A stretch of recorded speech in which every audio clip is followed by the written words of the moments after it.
I'm Shirley Leung. Welcome to Say More.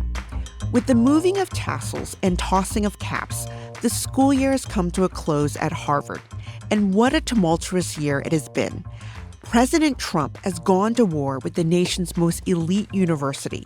The White House has canceled a sweeping array of grants and contracts worth billions of dollars with no plans to let up. Then in late May, Trump moved to prohibit international students from enrolling at Harvard. They make up more than a quarter of its student population. Harvard has filed lawsuit after lawsuit to stop Trump from destroying what makes the university great. As we head into the summer, Harvard is at a crossroads, with much of its fate hanging in the courts. Hilary Burns, higher education reporter for The Globe, is covering it all. Hilary, thanks for joining me. Thanks for having me, Shirley. So, Hilary, we're taping this on Friday, May 30th, a day after Harvard's graduation. How do you think graduation went this year? It's really amazing the difference between last year's commencement and this year's. Last year, President Alan Garber, president of Harvard, was not popular.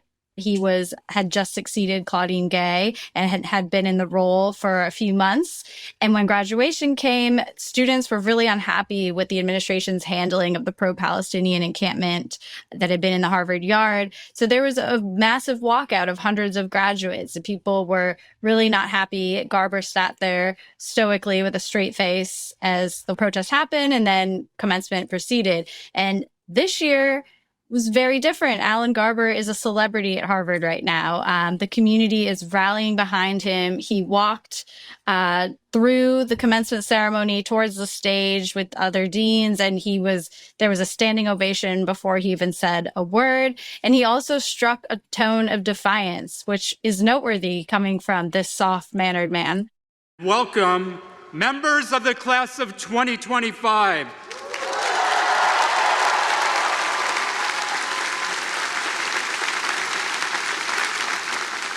Members of the class of 2025 from down the street, across the country, and around the world.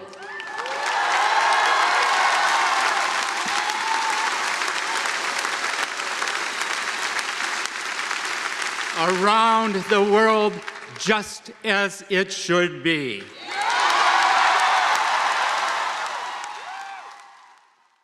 What I find so remarkable about this year is that we all thought the previous academic year was seismic, right? With all these campus protests throughout the year, the resignation of Claudine Gay, Harvard's first Black president, after only 6 months at the helm. I mean, does that now feel almost quaint compared to kind of the chaos now? I certainly didn't anticipate the higher education beat becoming this busy when I signed up for the role, I'll tell you that. But I think that I see it as very connected. The current academic year, the issues and the problems and the escalation between the Trump administration and Harvard really started last year with October 7th and the conflagration that erupted on campus after October 7th that did lead to the resignation of Claudine Gay. Those were the tremors that led to this current moment. Like, Harvard became the symbol of everything the Trump administration is against. Like, they say that it's this far left institution, this hotbed, that it's a hotbed of anti-Semitism, and it's everything, all of their buzzwords in one is Harvard. So it's become the perfect punching bag for them to go after. So a lot of our coverage last year was touching on issues that are now right in front of us. So it is very connected. Mm-hmm. So I want to go back to the beginning of the academic year, September 2024. Mm-hmm. So what was it like when students returned? I mean, were there still protests on campus? What was it like? Good question. So last summer, administrators across the country, not just at Harvard, were scrambling to revisit their rules and regulations around protest and speech on campus. And there was, a restrictions across the board. Like, when everyone came back to campus in the fall semester, Harvard would probably say they clarified their rules. Other campuses adopted completely new rules and really buckled down. So there were not widespread protests in the fall semester. There were very few protests, and we saw protesters getting in trouble much more often. There would be people out there writing down their names, filming every protest, and they were trying to follow their own rules because that was a big criticism that these campuses were letting things get out of hand and they were not enforcing their own rules. So the fall semester was pretty quiet. It was very different from last spring. And we kept talking to the protesters and they kept saying, oh, we're working on something. We're trying to figure something out. And they did have a few demonstrations here and there, but the election was really the turning point in the semester. The atmosphere shifted at that point. One of the big themes of this academic year at Harvard, and this is, after President Trump returned to the White House, is Harvard leading higher education's resistance, right? And there's something of an irony here, because last year, Harvard decided it would adopt a policy of institutional neutrality, meaning it no longer would comment on public matters that don't relate to their core function. Of course, Trump going after Harvard affects their core function in a big way. So are you surprised how much Harvard is standing up to Trump? I was a little surprised because based on what we saw at Columbia, I think Harvard had no interest being the face of any resistance movement against Trump. That was not on their wish list, not something they wanted to do. And I think everyone at Harvard was kind of relieved when Trump was picking on Columbia so much earlier in the year, thinking, okay, maybe we'll just quietly keep working on the reforms that we have going and strengthening our campus, working on civil discourse and how to have difficult conversations with one another. So they were doing that work quietly and trying to just keep their heads down. And of course, the Trump administration turned their attention to Harvard. And I think that everyone in higher education that was the big question. Will Harvard stand up, or will they follow in Columbia's footsteps and try to come to some kind of deal with the Trump administration? And most everyone I spoke to thought that Harvard would follow in Columbia's footsteps and would not stand up to Trump. So when they did receive that demand letter in April from the Trump administration that just had so many egregious demands that they felt infringed on academic freedom, the leaders of Harvard decided they could not engage with this. They could not make a deal under these terms, and they resisted. And that was a surprising moment. I mean, we're seeing and hearing a lot from Harvard President Alan Garber. I mean, he was the university's provost up until he got promoted to that job, I think, in January 2024 as president. Yep. And he's a doctor by training. He's kind of, up until then kept a pretty low profile. But now he's like, he's on TV, he's on the radio, he's getting a standing ovation at graduation. I mean, how do you think Garber is navigating this moment? I mean, you had a chance to sit down and talk to him too, right? I did, yes. We sat down with him at the end of April in his office, and he was very calm. That was my biggest takeaway, how calm he was, despite just the onslaught coming his way. He is a very mellow person from everyone we've talked to, mild-mannered, and we've talked to some people who say that is really good for this moment. Like if there was someone who just, was very temperamental and went off, that might escalate things. And Trump is looking for a fight. Like we talked with an attorney who worked with Trump previously, who told us that nothing gets Trump going like someone picking a fight with him. So once Harvard stood up and said, we cannot acquiesce to these demands that you're giving us, that just made the Trump administration double down more. And now every time Alan Garber speaks publicly, I think it creates this deep irritation inside the Trump administration that he has this rallying cry behind him, like all of this support behind him. Our reporting is showing that it's making the Trump administration very annoyed. When it comes to attacking Harvard, I mean, the Trump administration is flooding the zone, right? They're canceling grants. They're revoking visas of international students. They're threatening to take away Harvard's tax-exempt status. And Harvard is the richest and most powerful university in the world. So how vulnerable is it really?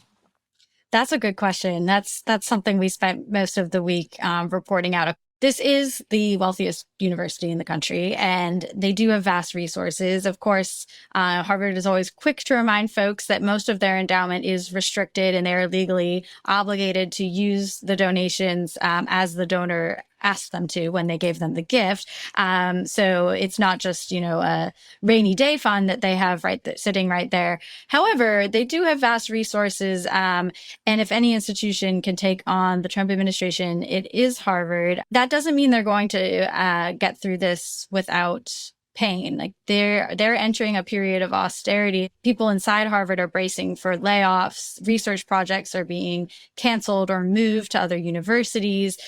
This is not what Harvard had in mind when they were doing, their 5-year, 10-year strategic planning a few years back. This is going to be really painful for them. But our reporting shows that it seems like Harvard can outlast the Trump administration. I think they're optimistic. They can outlast him. And there is also kind of a last resort we learned about this week that I talked to a Harvard graduate who's a law professor at UCLA who was telling me that there's this kind of obscure law that Harvard could go to the Attorney General's office of Massachusetts and kind of say to them, we are facing an existential crisis. We really need to lift some of the restrictions off our endowments so we can use it to defend the university against the Trump administration. And if the Attorney General's office agreed, they could go with Harvard to court to argue for these restrictions to be lifted. So it's pretty rare that universities go that route, and it's unclear if a judge would agree with Harvard, but this attorney thought that they would have a really strong case as a last case scenario if they did need more funding. More of my conversation with Hilary Burns after this short break.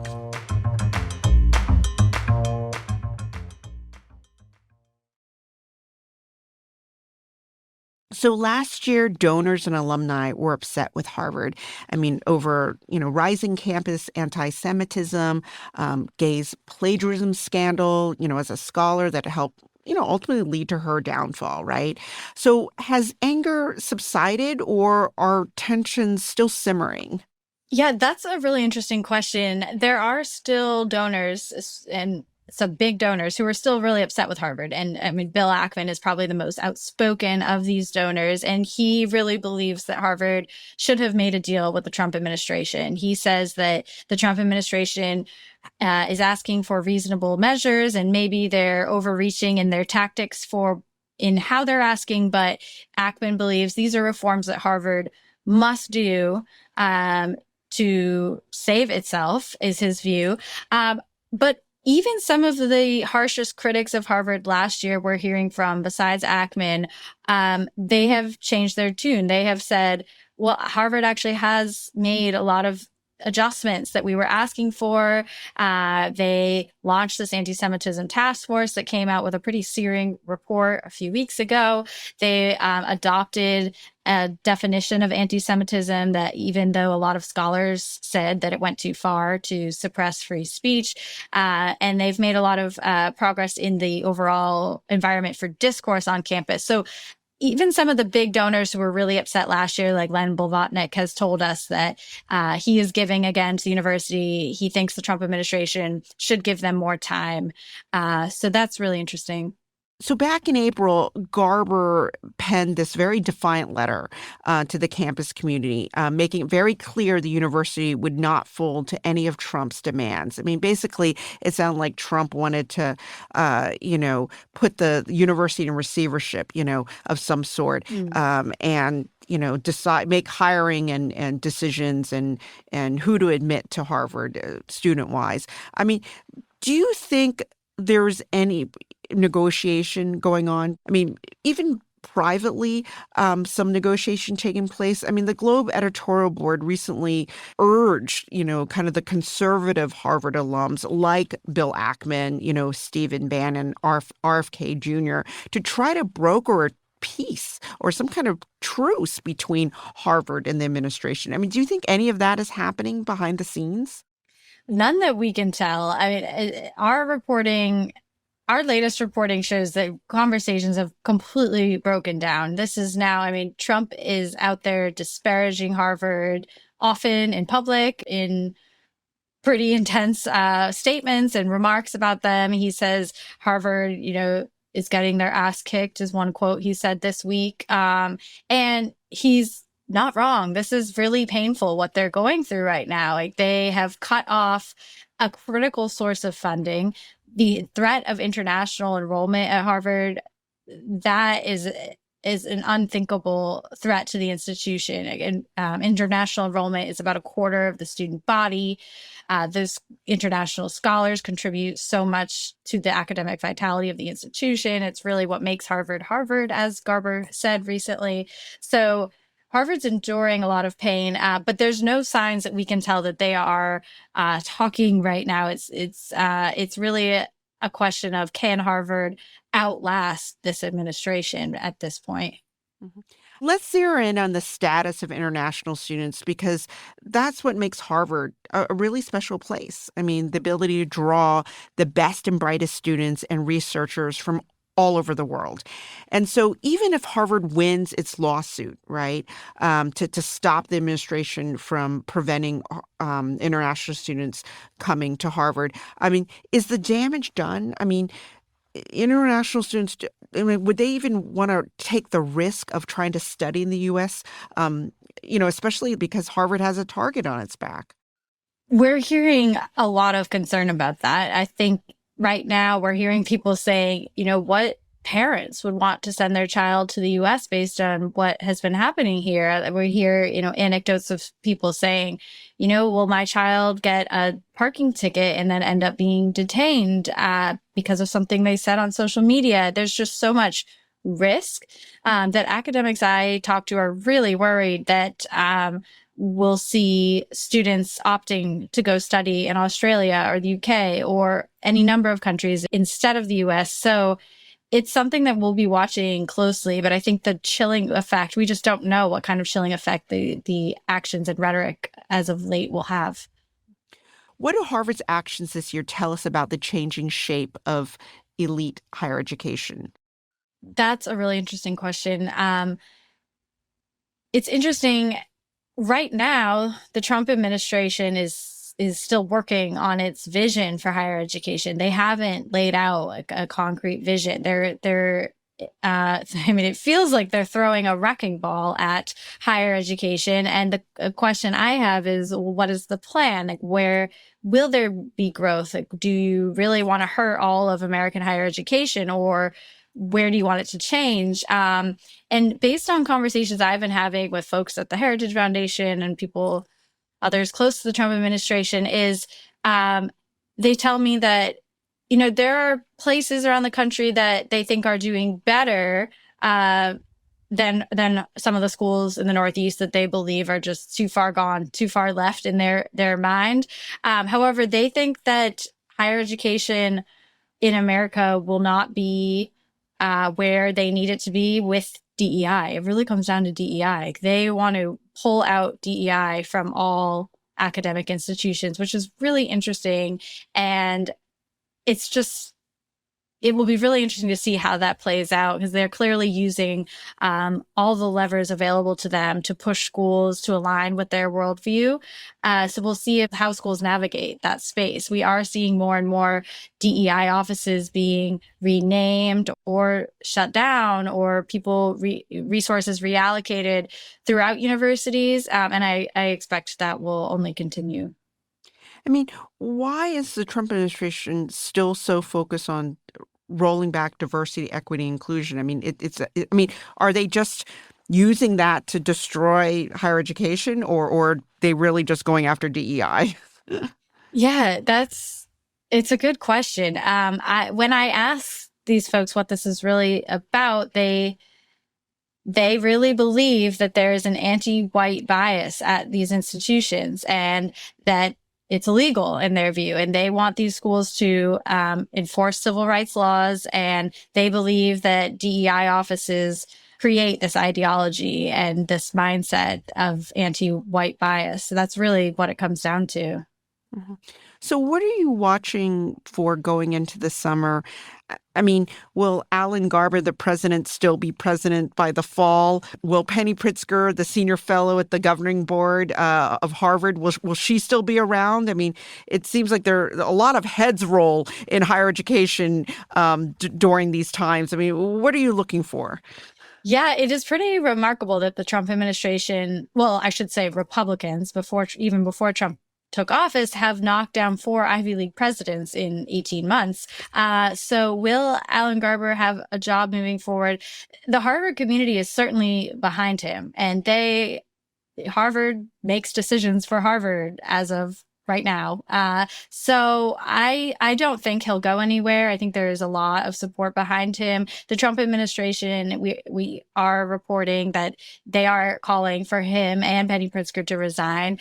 I haven't seen any indication that will happen, but I guess anything could happen. I think it's so interesting seeing so much disruption in this sector that really has always done business the same way. So I'm watching to see how schools are navigating this moment of immense uncertainty. And of course, at Harvard, we're waiting to see what shoe drops next and how they'll continue to navigate this really impossible situation they're in with the Trump administration.